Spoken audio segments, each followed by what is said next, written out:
الحمد للہ رب العالمین والصلاة والسلام علی سید الانبیاء والمرسلین اما بعد فاعوذ باللہ من الشیطان الرجیم بسم اللہ الرحمن الرحیم۔ سورہ یوسف کی تقریباً 104 آیات کی تفسیر ہو چکی ہے۔ 104 نمبر آیت میں اللہ نے ارشاد فرمایا تھا کہ ان ہوا الا ذکر للعالمین، بے شک یہ جو قرآن ہے یہ سارے جہان والوں کے لیے نصیحت ہے۔ نصیحت کا مطلب ہے کہ کسی سے کچھ سبق سیکھنا، درس حاصل کرنا اور پھر اس کے تقاضے کے مطابق عمل کرنے کی کوشش کرنا، تب یہ نصیحت، جس چیز سے ہم درس حاصل کر رہے ہیں وہ نصیحت ہوتی ہے، اور اس کی تکمیل اس وقت ہوگی جب ہم عمل کر لیں گے۔ تو اللہ نے قرآن کو تمام جہان والوں کے لیے نصیحت قرار دیا۔ لازم بات ہے کہ قرآن نصیحت اسی وقت بنے گا جب ہم اس کو پڑھیں گے، ہم اس کو سمجھیں گے، سمجھنے کے بعد اس کے تقاضوں کے مطابق اپنا محاسبہ کرتے ہوئے عمل کی سعادت حاصل کریں گے۔ اب المیہ یہ ہے کہ ہمارے مسلمانوں بھائی اور بہنوں نے قرآن کو چھوڑ دیا۔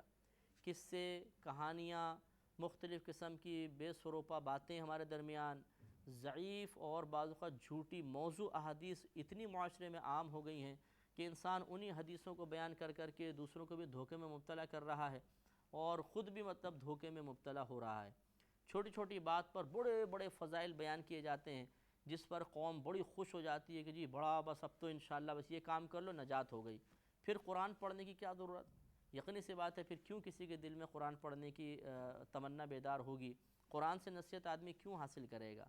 تو میرا مشاہدہ یہی ہے کہ اس قسم کی جو احادیث جس میں بہت ہی بڑے بڑے فضائل بیان کیے جاتے ہیں، ان میں سے اکثر موضوع ہوتی ہیں، اور جو علماء محدثین ہیں جنہوں نے موضوع حدیثوں کو کتابوں میں جمع کیا ہے اور موضوع حدیثوں کی علامات لکھی ہیں، ان میں سے ایک علامت یہ بھی بیان کی ہے کہ حدیث میں بالکل معمولی عمل پر بہت ہی بڑے بڑے فضائل بیان کیے جائیں گے۔ جیسے 2 رکعت نفل پڑھ لو تو 50,000 سال کی عبادت کا ثواب لو۔ تو اس میں وہ فرماتے ہیں اس قسم کی حدیثیں موضوع حدیث ہوتی ہیں۔ یہ محدثین نے لکھا ہے، الموضوعات الکبریٰ، آپ اٹھا کر دیکھ لیجئے، اس میں آپ کو جتنی بھی موضوع حدیثوں کے اوپر جو کتابیں لکھی ہیں، ان میں جہاں جہاں علامات لکھی ہوتی ہیں یہ علامت بھی درج ہے۔ تو ہونا ہی چاہیے، اور خصوصاً جو رہنما حضرات ہیں، جو دینی رہنما ہیں، یعنی مذہبی رہنما سے مراد ضروری نہیں ہے کہ وہ کسی باقی تنظیم کا لیڈر ہو، بلکہ مراد یہ ہے کہ جیسے مشائخ حضرات ہوتے ہیں، آئمہ حضرات، کہ یہ بھی قوم کے لیے رہنما کی حیثیت رکھتے ہیں، خطیب حضرات ہیں، ان سب کو چاہیے کہ اپنے متبعین کو بار بار قرآن کی تلقین کریں۔ یہ ایک ہمارا مشورہ ہے جو قرآن و حدیث کی روشنی میں آپ کی خدمت میں دائرہ ادب میں رہ کر عرض کر رہا ہوں، ورنہ میری جرت کیا کہ ہم علماء کو یہ کہیں یا مشائخ حضرات کو کہیں کہ آپ اپنے متبعین کس طرح تربیت کریں۔ ایک مشورتاً میں عرض کر رہا ہوں کہ ہونا یہ چاہیے کہ ہمارے یہ جو بزرگ ہیں، یہ اگر ہر بات میں قرآن قرآن قرآن قرآن کہیں تو لازم بات ہے کہ لوگوں کا ذہن بھی قرآن کی طرف مائل ہوگا۔ جب بڑا کسی چیز کی طرف مائل کر رہا ہو اور اس کی اہمیت کو بار بار بیان کرتا ہو تو چھوٹے کے دل میں بھی اس کی اہمیت بیٹھ ہی جاتی ہے۔ اب لیکن المیہ یہ ہے کہ عموماً اس قسم کے قرآن کے بارے میں ترغیبات کے سلسلے نہیں ہوتے ہیں، ہوتے بھی ہیں تو زیادہ تلاوت کے بارے میں کہہ دیتے ہیں فلاں آیت پڑھ لو، فلاں سورت پڑھ لو، فلاں آیت کو بطور وظیفہ پڑھ لیا جائے۔ لیکن جو قرآن کے پڑھنے کا ایک طریقہ ہے، جیسے میں نے آپ کو عرض کیا کہ پہلے عبارت، پھر عربی، پھر اردو ترجمہ، پھر اس کے بعد تفسیر، اس کے بعد اپنا محاسبہ، اس کے بعد قرآن کو بنیاد بناتے ہوئے عمل کی سعادت، یہ چیزیں ہر جگہ اگر رائج ہو جائیں تو پھر وہی دور آئے گا سابقہ دور صحابہ کرام کا کہ جو قرآن کو اپنی بنیاد بنا کر قرآن سے اکتساب فیض اولاً کیا کرتے تھے۔ ہماری عوام کی اکثریت جتنے سن رہے ہیں، میں ان کی خدمت میں دائرہ ادب میں رہ کر عرض کرتا ہوں، آپ دیانتداری سے سوچئے کیا آپ نے اس پورے قرآن کو ترجمے کے ساتھ پڑھا ہے؟ جس کی صحبت میں آپ رہتے ہیں، کیا اس نے آپ کو مجبور کیا کہ آپ پورے قرآن کو پڑھیں، بار بار پڑھیں اور اس سے نصیحت حاصل کریں؟ یا انہوں نے بار بار قرآن آپ کو بطور نصیحت بیان کیا اور دیکھو قرآن میں یہ کرو، دیکھو قرآن میں یہ کرو؟ لیکن ایسا عموماً نہیں ہوتا۔ تو میں یہ نہیں کہہ رہا ہوں کہ جو ایسا نہیں کر رہا وہ 100% غلط ہے، لیکن یہ ضرور ہے کہ اللہ تعالیٰ کے پیارے حبیب کریم صلی اللہ علیہ وسلم نے آخری خطبے میں ارشاد فرمایا کہ میں تمہارے درمیان 2 چیزیں چھوڑ کر جا رہا ہوں، اگر تم مضبوطی سے تھام کر رکھو گے تو ہدایت پا جاؤ گے، اگر انہیں چھوڑ دو گے تو گمراہ ہو جاؤ گے۔ ایک قرآن اور دوسرا میری حدیث۔ آپ نے تو میری سنت کے الفاظ کے، سنت سے مراد حدیث ہے، میری حدیث۔ تو یہ 2 چیزوں کو خود نبی کریم صلی اللہ علیہ وسلم نے معیار ہدایت قیامت تک کے لیے قرار دے دیا۔ تو پھر اگر ہم اس سے ہدایت حاصل نہیں کریں گے تو پھر نقصان ہوگا۔ اب دیکھیے آپ جو مسلسل ہمارے سننے والے ہیں وہ اس بات کا اعتراف کریں گے کہ اس سے جب ہم تفسیر بیان کر رہے ہیں تو سینکڑوں ایسے نکات آپ کے سامنے آ رہے ہوں گے جس کی طرف کبھی ہماری توجہ بھی نہیں گئی تھی۔ توجہ اس لیے نہیں گئی تھی کہ ہم صرف عربی پڑھتے تھے، کبھی نہ ہم نے ترجمہ سنا نہ ہم نے تفسیر سنی، تو لازم بات ہے کہ صرف عربی جو ہماری مادری زبان نہیں ہے اس کو پڑھنے سے یہ نکات کیسے ہمیں حاصل ہو جاتے۔ تو اس لیے یہ قرآن کو جو اللہ نے فرمایا کہ یہ عالمین کے لیے نصیحت ہے، تو اس نصیحت اسی وقت بنے گی جب ہر شخص اس کو نصیحت ثابت کرنے کے لیے ترغیبی عمل اختیار کرے گا۔ اس میں صرف مشائخ حضرات ہی نہیں، مطلب گورنمنٹ لیول پہ بھی کاش ایسا ہو جائے کہ دروس قرآن کا اہتمام ہو۔ اس طرح یونیورسٹیز میں لیکچرر حضرات جو ہیں، کالجز میں، اسکول میں ٹیچرز وغیرہ ہیں، دارالعلوموں کے اندر ایسا ہی ہونا چاہیے۔ پھر اس کے علاوہ مساجد میں، گھروں کے اندر ماں باپ پہ ذمہ داری ہے کہ وہ قرآن بچوں کو بطور نصیحت ان کے سامنے قرآن کی آیات پیش کریں اور قرآن کے کو بار بار پڑھنے کی ترغیب دیں، تو پھر ایک قرآنی دور آئے گا، قرآن سے ہمارا تعلق مضبوط ہو جائے گا اور پھر ہم ہدایت یافتہ رہیں گے، کوئی ہمیں گمراہ نہیں کر سکتا۔ وما تسألهم علیہ من اجر، اور تم اس پر ان سے کچھ اجرت نہیں مانگتے، ان ہوا الا ذکر للعالمین، یہ قرآن تو فقط عالمین کے لیے نصیحت ہے، تو یہ نصیحت کے لیے بھیجا گیا ہے، کوئی بیچنے کے لیے کوئی بھیجا گیا، لہٰذا آپ ان سے اجرت طلب نہیں کرتے، آپ تو ان کو نصیحت فراہم کرتے ہیں۔ آگے ارشاد ہوا وَكَأَيٍّ مِّنْ آیَةٍ فِي السَّمَاوَاتِ وَالْأَرْضِ يَمُرُّونَ عَلَيْهَا وَهُمْ عَنْهَا مُعْرِضُونَ، اور کتنی ہی نشانیاں زمینوں اور آسمان میں ایسی ہیں کہ یہ کفار مکہ ان نشانیوں کے پاس سے گزر جاتے ہیں اور اس حال میں کہ ان نشانیوں سے اعراض کر رہے ہوتے ہیں، منہ پھیر رہے ہوتے ہیں۔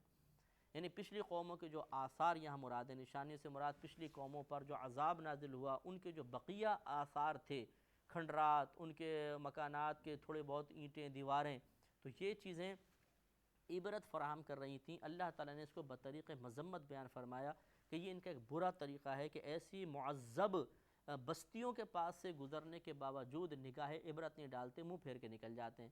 معلوم یہ ہوا کہ اپنے اطراف سے عبرت حاصل نہ کرنا یہ کفار کا طریقہ ہے، مومن کی یہ شان نہیں۔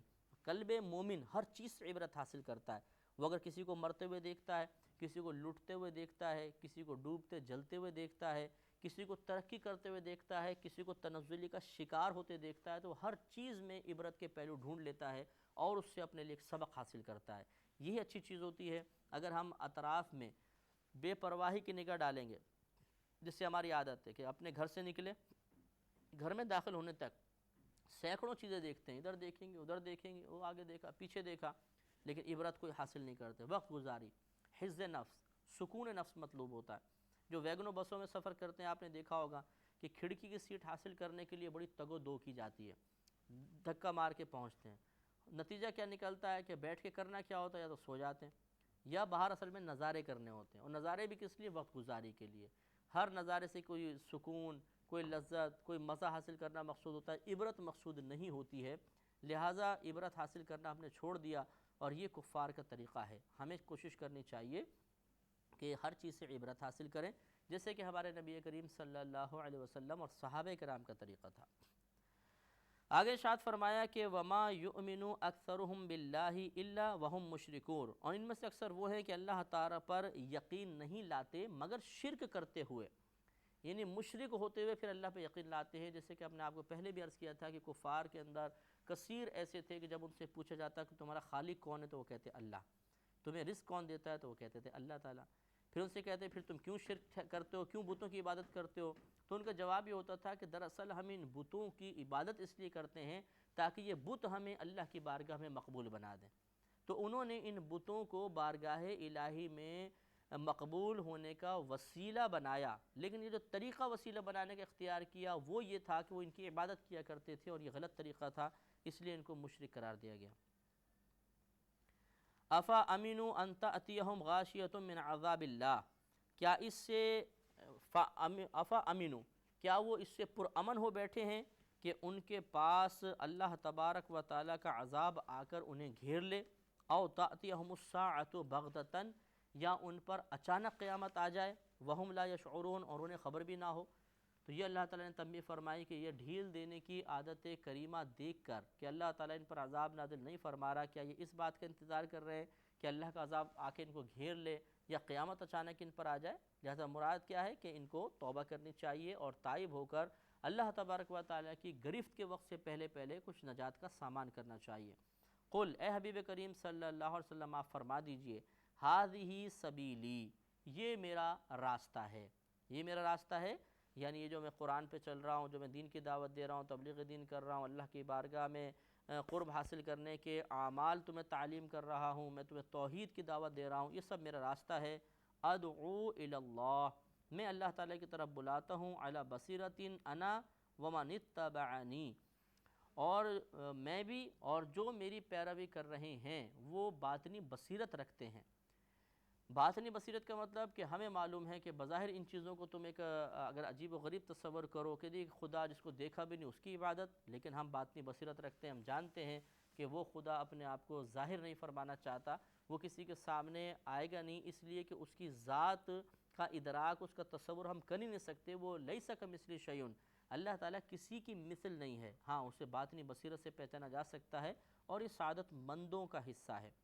وَسُبْحَانَ اللَّهِ وَمَا أَنَا مِنَ الْمُشْرِكِينَ، اور اللہ کو پاکی ہے اور میں شرک کرنے والوں میں سے نہیں ہوں۔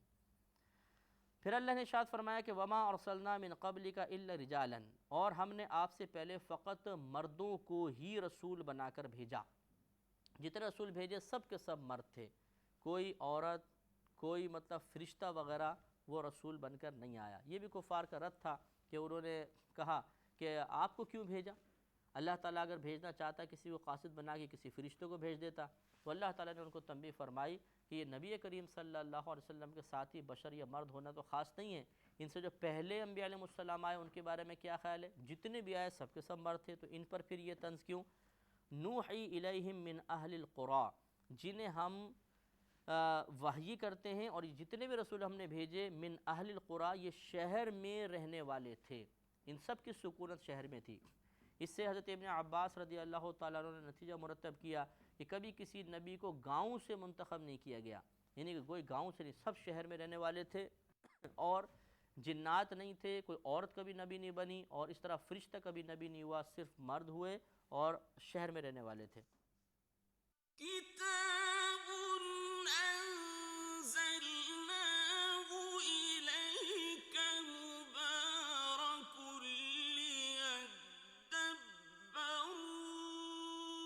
آیاته ولیتذکر اولو الالباب۔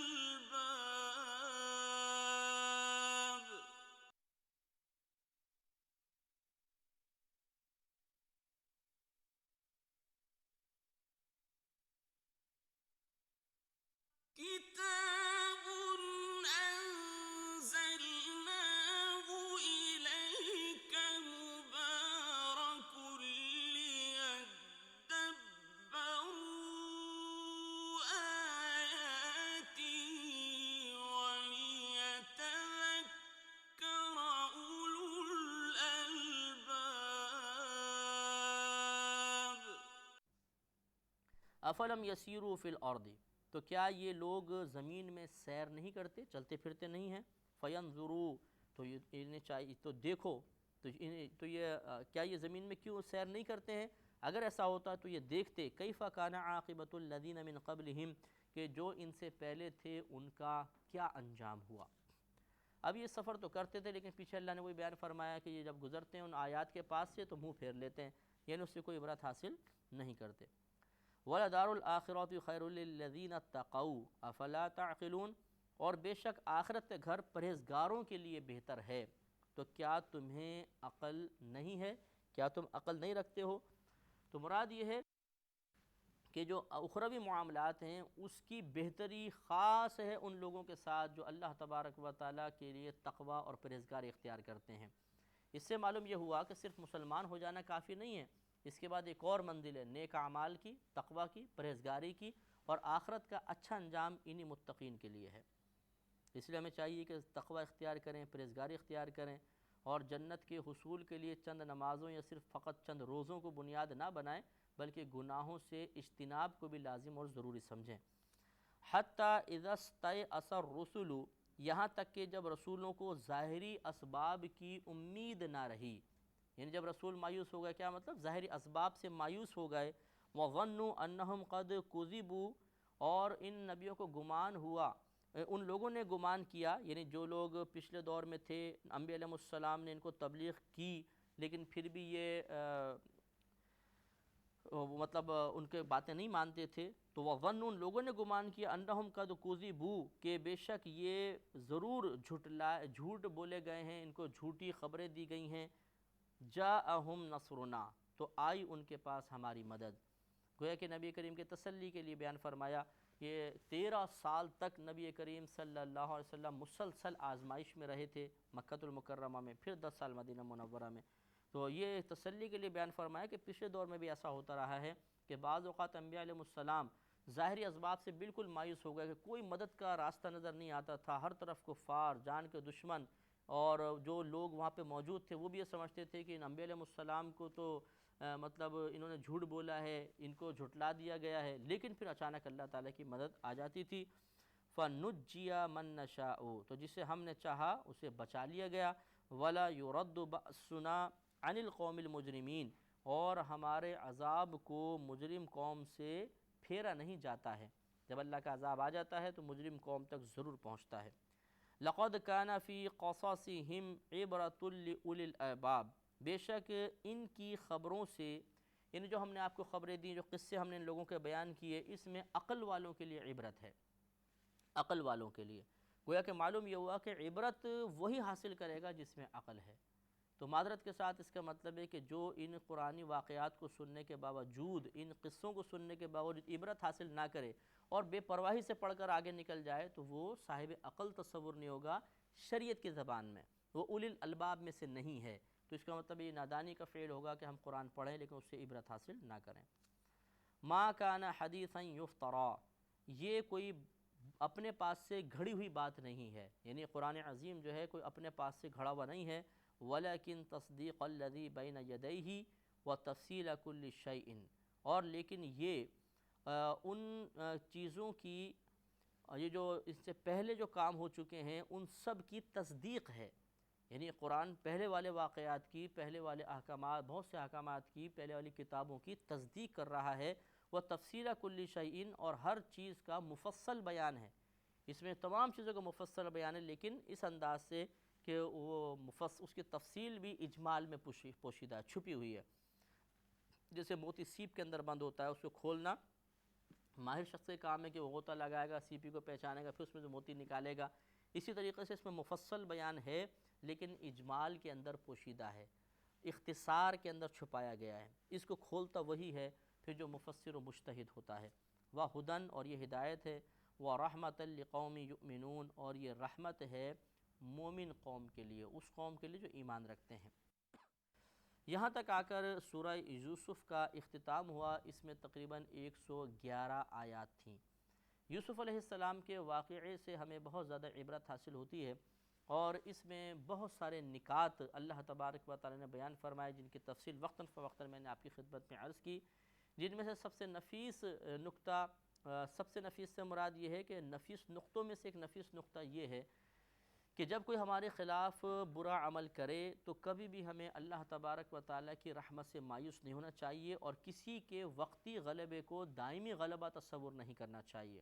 میرے جملہ نوٹ کریں، بہت ہی اہم ہے کہ کسی کا وقتی غلبہ ضروری نہیں کہ دائمی غلبہ ہو، لہٰذا اس کے وقتی غلبے کو دائمی تصور کر کے آئندہ زمانے کے معاملے میں اللہ تعالیٰ کی رحمت سے مایوس ہو جانا یہ بالکل نادانی کی بات ہے.